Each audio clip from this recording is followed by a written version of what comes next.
Hello and welcome again to TIEcon 2014.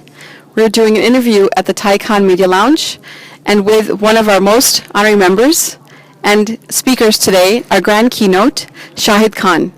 Welcome. Thank you. What a pleasure to be here. Well, we're glad you're here. So we talked a little earlier about your journey, and you came at a time when things were very different, and also into a place that was very different than the West Coast and Silicon Valley. So to become an entrepreneur in those days, what inspired you? What drove you? Because the challenges were far greater. Yeah, there were, because there wasn't a support system like maybe angels or funds that would basically finance operations. So it was a very different time. And it was also different that people didn't have a stereotype of what a South Asian was also. So a lot of good with that, but different. But I just, the challenges are still the same, which is how do you get the money? And then how do you make the money so you're able to sustain the business and grow the business? So between now and then, what kind of things do you think might have changed from a South Asian point of view or anybody that's an entrepreneur? I think, they have, first of all, I think there's more opportunity now. I don't want to say it's easier. It's never easy. It's always hard, but I think there's a lot more opportunity. There's more support system. I think it's much flatter, the connectivity. You can find who would be funding. The ability to scale up, to be able to hire the people, I think is much different and much better now. That's actually an interesting point. Some say it's harder, some say it's easier, some say there's so much innovation, maybe it was easier then. My mom used to say that it used to take, in those days, 16 attempts before you became a successful entrepreneur or millionaire. So in your story, we haven't heard 16 attempts, so there have been far less. Well, I think, I never kept tabs, but this is a great country. One of the reasons it's a great country is because you can fail. This isn't a one-and-done kind of a culture.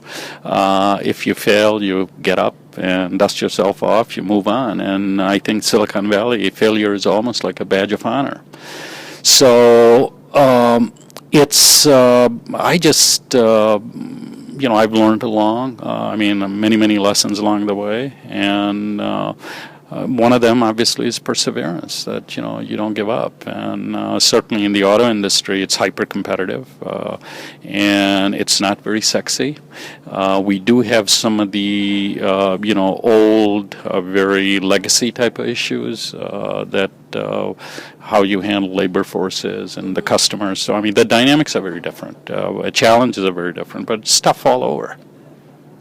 That's an interesting observation, because we're talking mostly in Silicon Valley, mostly related to software these days, but in traditional engineering, which I understand your also background is engineering from the University of Illinois, you were focused on very different things. And today you're focused on very different things.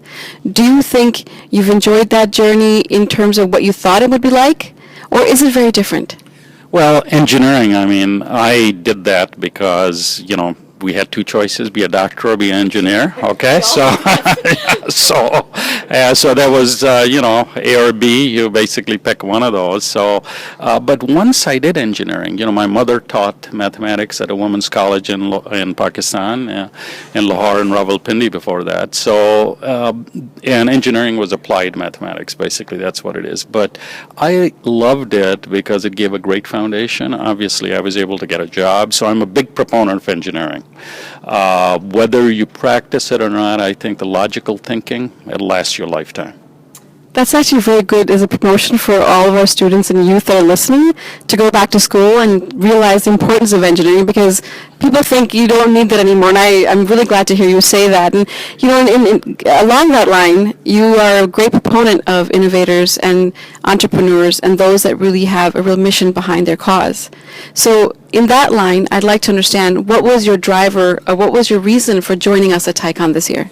Well, you invited me, okay, so I think that was it. But, when I learned about it, and Shahid, also called me, I think it's a wonderful venue to really develop the next generation of South Asian entrepreneurs. I think that's the majority of the people, what I've seen, and I think it's awesome. Well, that's wonderful for you to say, and it's very encouraging. And I'm sure you're going to have a lot of increased followers behind you. So thank you for joining us today. my TIEcon privilege. 2014.